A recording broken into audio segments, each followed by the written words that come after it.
कई बार हम बहुत ही ज्यादा अपनी लाइफ को लेकर सीरियस हो जाते हैं कि जैसे ही कुछ बुरा हुआ तो हम उदास हो जाते हैं और पल भर में सब कुछ अच्छा घटित होता है तो हम खुश हो जाते हैं। हमारे विचार बहुत जल्दी बदल जाते हैं। हम यह नहीं सोचते हैं कि जो कुछ घटित हुआ है वो हमारे लिए अच्छा है या बुरा है। हमारे साथ घटी घटना का भविष्य में क्या प्रभाव पड़ेगा ये हमें खुद पता नहीं होता है। आज यह कहानी आपको कठिन परिस्थितियों में धैर्य का महत्व सिखाएगी। एक समय की बात है, एक किसान था जिसके पास एक घोड़ा था। वो अपने इस घोड़े से बहुत प्यार करता था। उसे अपने घोड़े पर बहुत गर्व था जो किसान की कमाई का जरिया भी था। अपनी इस कमाई से किसान अपने परिवार का पेट भरता था। लेकिन एक दिन वो घोड़ा भाग गया। उसके भागने के बाद समाज के लोग और उस किसान के पड़ोसी उसके पास जाकर उससे कहने लगे, हे भगवान, तुम्हारा घोड़ा जिस पर तुम्हें बहुत घमंड था वो तो भाग गया। उसको सांत्वना देने लगे कि उसके साथ बहुत बुरा हुआ। लेकिन किसान ने उसका जवाब बहुत ही सहायता से देते हुए कहा, हाँ, बहुत बुरा हुआ। अगले दिन घोड़ा वापस आ गया, लेकिन सिर्फ घोड़ा वापस नहीं आया बल्कि वो अपने साथ 3 जंगली घोड़े को भी लाया। फिर उसके पड़ोसी उसके पास दौड़ते हुए आए और उस किसान से कहने लगे, आपका घोड़ा आ गया और अपने साथ 3 और घोड़े को भी लाया है। यह तो बहुत अच्छी बात है, काफी किस्मत तो आपको बहुत अच्छी है। किसान बहुत खुश हुआ, उनकी तरफ देखा, फिर उसका जवाब बहुत ही साधारण रूप से दिया और कहा, हाँ शायद।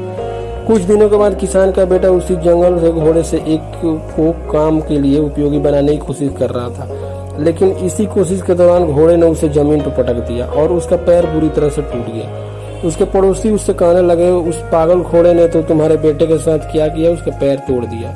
यह तो बहुत बुरा हुआ। किसान दुखी हुआ और फिर से उसी तरह जवाब दिया और कहा, हाँ शायद मेरे बेटे के साथ गलत हुआ।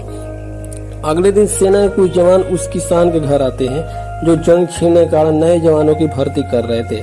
उसमें से एक जवान ने किसान के बेटे को देखा और बोला, इसका तो पैर टूटा हुआ है, हम इसे सेना में भर्ती नहीं कर सकते।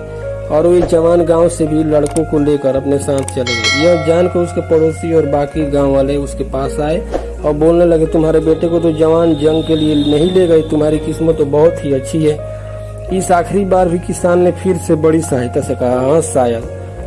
इस कहानी से हमें यही प्रेरणा मिलती है कि हमारे लिए चीजों को नकारात्मक ढंग से सोचने में जरा भी समय नहीं लगता। जब भी कुछ हमारे अनुकूल नहीं होता तो हम उसे बुरा ही समझते हैं। लेकिन सच बात तो यह है कि कोई नहीं जानता कि जो हमारे साथ घटा है वो बुरा है या अच्छा है।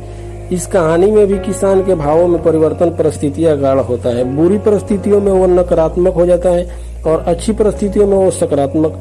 इन नकारात्मक और सकारात्मक परिस्थितियों के बीच समय में धैर्य रखना बहुत जरूरी होता है।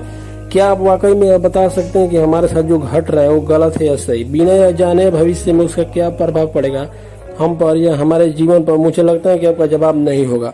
हमारे समाज में, हमारे देश में ऐसे बहुत से महान लोग हैं जो अपने जीवन में असफल हुए हैं, हारे हैं, अनेक बड़ी बड़ी बीमारियों से लड़े हैं, किंतु उन्होंने कभी भी अपना धैर्य नहीं खोया और ना ही हार मानी। यहीं आगे चलकर बड़े प्रसिद्ध हुए, सफलता के मुकाम पर पहुंचे और महान बने। हमारे बड़े बुजुर्ग सही कहा गए हैं कि जो होता है अच्छे के लिए होता है। दोस्तों, अगर इस कहानी से आपको कोई नॉलेज मिली होगी, अगर वीडियो पसंद आए तो चैनल को सब्सक्राइब कर देना और अपने दोस्तों में शेयर भी कर देना।